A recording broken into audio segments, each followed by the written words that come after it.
Shel Downing, a realtor in Southern California, and today I'm excited to share with you that Marie Kondo and I have something in common. What I'm going to be sharing with you today is from my experience as a realtor for many, many years.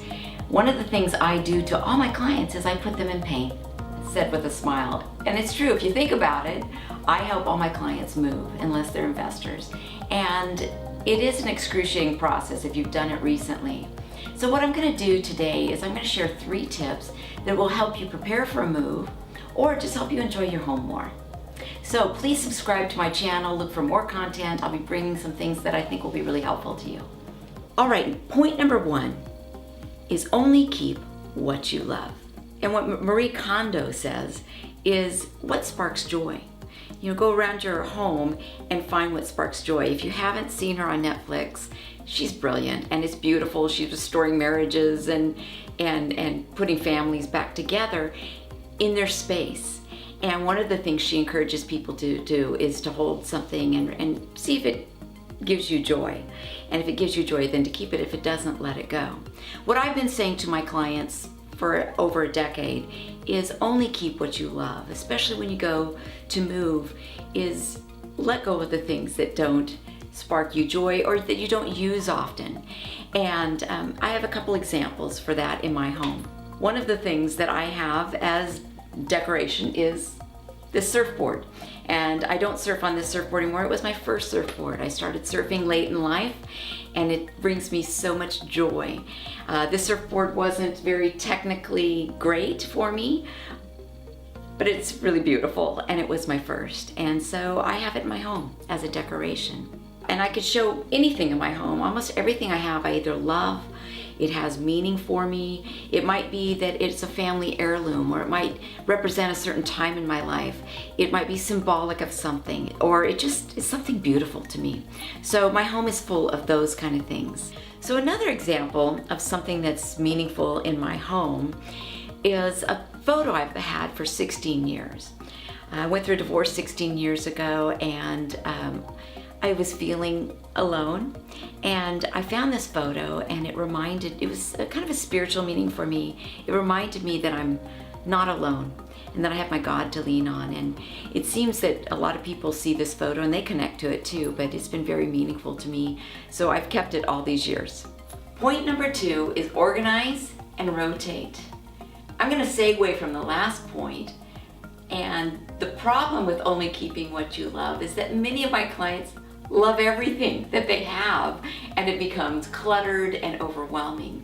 One of the reasons I think mid-century modern has become so popular is the simplicity of it, that less is more, and the minimalist idea. And when you have 1 or 2 things of beauty in a space, no more than 3, your eye is drawn to that. If there are too many things, you get overwhelmed. So what I would encourage you to do is find a space in your home that you can rotate things that you love. Maybe it's a fireplace mantle. Maybe it's the center of your dining table and the centerpiece. For me, my coffee table is a place. I have a wood platter, and I rotate out different things of beauty. It might be a big piece of coral that I'm displaying, just one piece. It might be I'm having an event or a party and there's a theme to that, and I put that there. Or it might be a holiday, a seasonal thing. So that gives you a place to be creative and to change things out and keep it fresh. A friend of mine who is a collector has a lot of beautiful things, and you want to show all those beautiful things, I get it. But it's better to rotate those things in and out.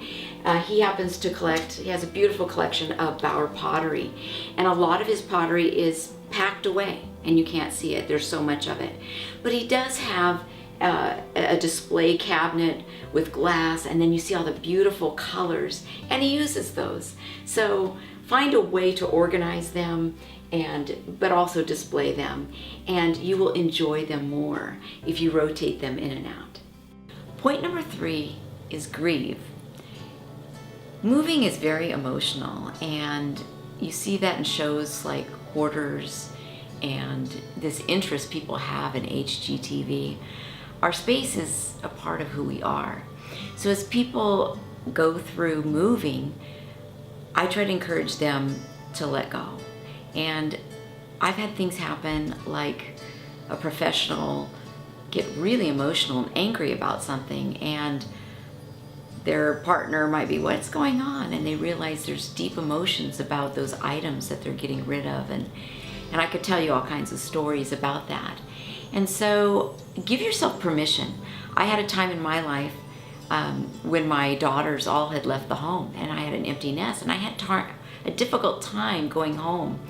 And I finally realized I was sad about that season being over, because our homes, we love and we live there and we have these memories, and it's okay to be sad that that season is over.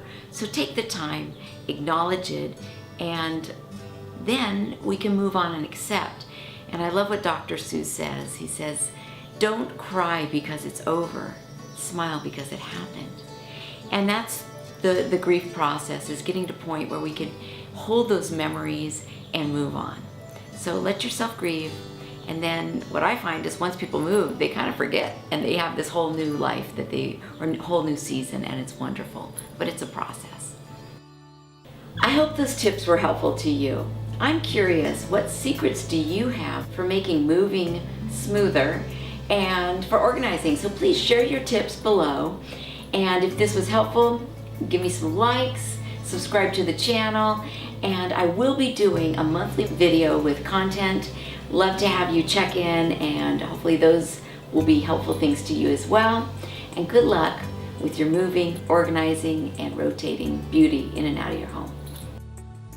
Maybe narrow down for your family. They each get one Rubbermaid box for their keepsakes, okay? Not every trophy they ever earned throughout their lifetime, right? And I still don't forget my father calling me in college saying, what am I doing with their horsey collection? I had a whole box of all my horses collected. So I know it's hard because we love these things, but you know, kind of narrow it down and then rotate them out of your home, and you'll enjoy them more. You have a great day. Bye-bye now. Bye-bye. Bye now.